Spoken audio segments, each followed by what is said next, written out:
Hey, my name's James Nicholson and welcome to my YouTube channel. I've got some good news. It doesn't impact us directly, but it will feed into the Bank of England interest rates, possibly the Fed interest rates as well. And that's the fact that the Europeans have cut interest rates again today. I'm going to talk about how much they've cut, what impact that has. Does that mean the Bank of England is going to do anything next week? Maybe. And that will make a big difference to mortgage holders. Even if you rent a property, if your landlord's mortgage goes down, that's better for you as well.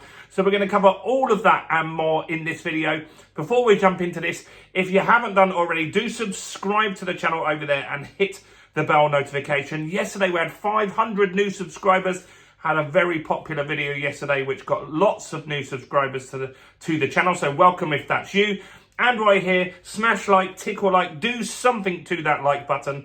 That helps with the YouTube algorithm and that gets more views on the videos, just like yesterday's one.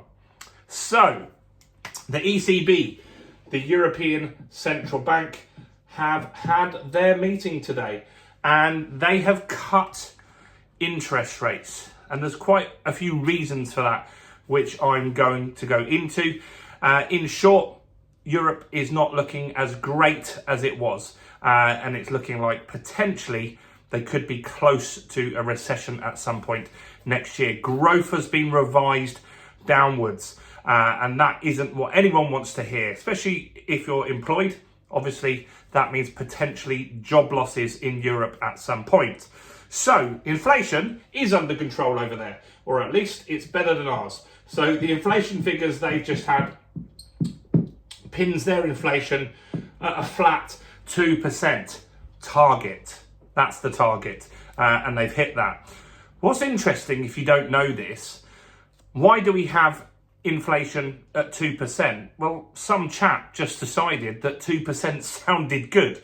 You can Google that. There's not really any rhyme or reason or scientific basis or financial basis for that. A chap felt 2%, that sounds good. We'll go with 2%, and that's what everybody ended up doing. So, it's just an arbitrary number that somebody picked out the air. Anyway, 2% they've hit, which is good. They have similar things that we do in the UK, so that's what I want to highlight here as well. So, their service inflation, when the Bank of England talk, they will always talk about service inflation at the moment, because that's been a problem recently, and that's been one of their concerns. Their service inflation was 4%. This month it went up, even with a drop of inflation, to 4.2%. This is things like hotels, barbershops, restaurants, these types of businesses. They have been more expensive. And to be fair, a lot of that's been down to things like energy costs. It's been down to the fact that wages have risen in a lot of areas. In some places like the UK, mandatory increases, or you've got big increases for doctors, you've got big increases for train drivers over here and stuff like that. So service inflation, businesses that have had their costs go up have had to pass that on to the consumer. But the Europeans are saying this is just going to pass. It's just something that will happen this year. Next year, they are not worried about service inflation. And so they're just going to carry on cutting interest rates as they have been, which is good. So what is their interest rate? Well, I wish ours was at this. Their interest rate is, or was, it was 3.75%. They've dropped it by 0.25% today to just 3.5%. So that's quite a big drop. It's quite a lot lower than ours. It's quite a lot lower than the Americans as well.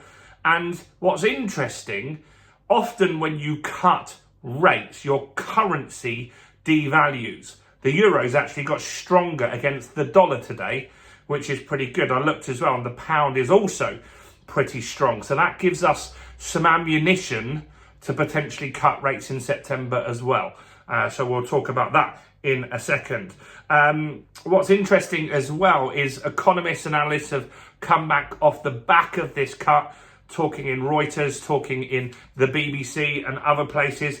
They're saying that the pace of interest rate cuts in Europe, they expect to get faster. So what does that mean? Well, at the moment, they've done 2 cuts, and each cut has been 0.25%. We've done 1 at 1/4%. They feel that they'll start moving to 0.5% soon because the economies in Europe are starting to slow down faster than they expected. Inflation's pretty much dealt with. Service inflation is expected to go down, so it doesn't really need to have rates in restrictive territory. These are high, the rates, relatively to where they were, and they're still causing people pain. So a lot of economists are saying they will cut rates faster next time. So what else is going on here? So the growth on the Eurozone, they were expecting 0.9% this year. That's been revised down to 0.8%. So a smidge down, but that's low. That isn't high at all. Not even 1% growth in 2024. Potentially that could go negative if they leave these interest rate cuts too late, and it gives people even more pain and they stop spending, then potentially they could go into recession early 2025. That's what they want to try to avoid, and that's why the economists believe that they will start cutting rates faster soon. Now, they are expected to pause in October. The next meeting for them is October. They're not expected to cut interest rates at all in October like they didn't last time. So they had a wait. They cut it earlier in the summer, then they paused, and then they cut again this month. They're expected to pause in October and cut again in December. So the next cut they are looking at is in December. If it starts going down at 0.5%, that will get them down to that 3%, which means that Europeans at least will be able to get better rates on their loans.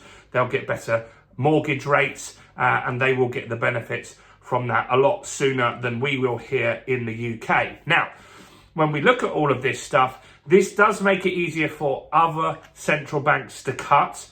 America pretty much are a law unto themselves. They can do what they want because they are such a big player in the market. The Fed is still expected to cut next week. Lots of people were thinking that it could be 0.5%, which will be interesting to see if they go down 0.5%. The Bank of England, that's more 50-50. Are they going to cut? I don't know. You comment below. Let me know what you think. Do you think the Bank of England will cut next week? A lot of people are on the fence with that one. But that's what we had in August, right? In August, we had a lot of people unsure, and unexpectedly, they cut 0.25%. They caught a lot of the analysts out. If the Federal Reserve cut 0.5%, here's what I say.